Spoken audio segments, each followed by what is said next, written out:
வணக்கம். என் பேர் Agniraj. I am from Madurai.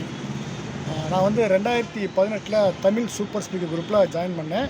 நான் ஜாயின் பண்ணதுக்கு காரணம் என்னுடைய பையனும் என்னைய மாதிரி திக்கி பேச ஆரம்பித்தேன். அதனால் அவனுடைய திக்குவாய் சரி பண்ணணும் அப்படின்றக்காக நம்ம தமிழ் சூப்பர் ஸ்பீக்கர் குரூப்பில் நான் ஜாயின் பண்ணேன்.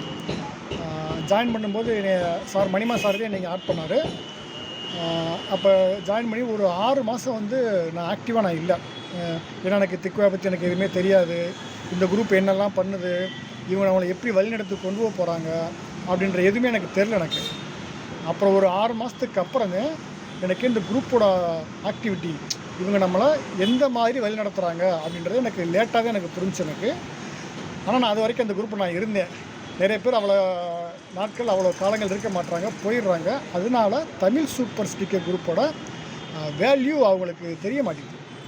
சரி, நான் வந்து இங்கே ஜாயின் பண்ணி ஒரு 6 மாதத்துக்கு அப்புறமே நான் அந்த ப்ராக்டிஸ் பண்ணவே நான் ஆரம்பித்தேன். அதாவது இந்த ஸ்பீச் தெரப்பி, ஸ்ட்ரேஞ்சர் டாக்கு, நிறைய ஒர்க் ஷாப் அட்டன் பண்ணுறது, இந்த மாதிரி சார் என்னெல்லாம் சொன்னாரோ அவர் சொன்னபடி செஞ்சேன். இன்னும் கூடுதலாக சொல்லணும் அப்படின்னா அவர் சொன்னதை விட நான் அதிகமாக பண்ணேன் ஆர்வமாக. இதுதான் என்னுடைய முன்னேற்றத்துக்கு காரணம் அப்படின்னு நான் நினைக்கிறேன். அப்போ சார்கிட்ட கற்றுக்கிட்டது என்னென்னா, திக்குவாய் வந்து ஒரு ஃபிசிக்கல் சார்ந்த சைக்காலஜிக்கல் பிரச்சனை, சைக்காலஜிக்கல் சார்ந்த ஃபிசிக்கல் பிரச்சனை. இது வந்து ஒரு நோய் கிடையாது, இது ஒரு பழக்கம்.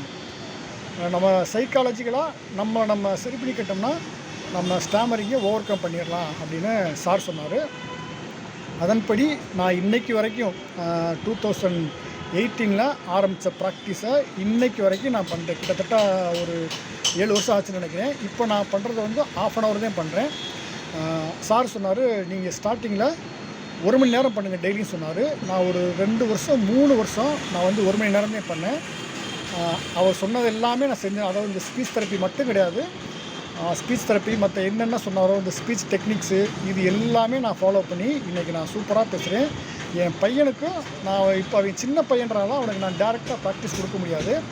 அவனுக்கு நான் சைக்காலஜிக்கலாக நிறைய ப்ராக்டிஸ் கொடுத்துக்கிட்டு இருக்கேன். அவனுக்கு இப்போ நிறைய இடங்களில் பேசுகிறேன். அதாவது இன்னமும் திக்கிதான் பேசுகிறேன், ஆனால் தைரியமாக பேசுகிறேன்.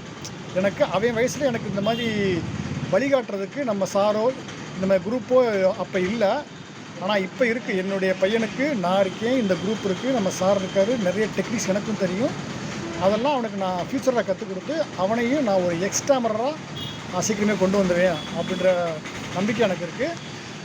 இந்த குரூப் வந்து ஒரு சேவை நோக்கோடு செய்கிறதுனால சாருக்கு அடுத்து இது யார் செய்ய போகிறா அப்படின்னு நினைக்கும்போது சாருக்கு அடுத்து நான் இதை சந்தோஷமாக பண்ணிக்கிட்டு இருக்கேன், சாரு மாதிரியே ஃப்ரீயாக. அனைவருக்கும் நன்றி. மதுரையிலிருந்து அக்னிராஜ்.